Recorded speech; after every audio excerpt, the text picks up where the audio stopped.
Direktur Reserse Kriminal Umum Polda Metro Jaya Kombes Hengki Haryadi mengungkapkan aksi sadis pelaku Eki Listianto saat memutilasi perempuan korban pembunuhan di Bekasi. Eki Listianto adalah pria yang sebelumnya dilaporkan hilang oleh istrinya, namun justru ditemukan di sebuah rumah kontrakan bersama dua box kontainer jasad dimutilasi. Menurut Hengki, aksi sadis tersebut terlihat dari bentuk tulang korban yang tak lazim.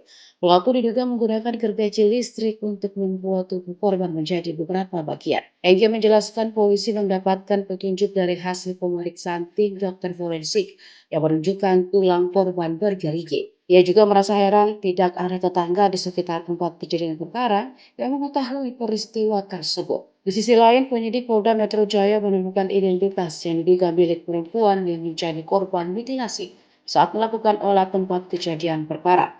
Namun Hengki menjelaskan identitas tersebut perlu dicocokkan dengan hasil otopsi dan DNA korban.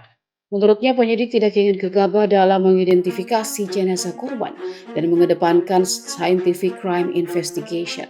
Sementara itu, saksi bernama Dian Ardiansyah mengatakan pelaku ditangkap polisi bersama teman wanitanya. Dian mengungkapkan polisi juga mengamankan pakaian pelaku dan teman wanitanya sebagai barang bukti. Pelaku Eki diduga telah menyimpan jasad korban di kontrakannya selama 2 bulan. Dian merupakan orang yang sempat diminta polisi untuk menunjukkan rumah kontrakan yang ditempati pelaku. Ia mengungkapkan jasad korban yang sudah dimutilasi pertama kali ditemukan di kamar mandi.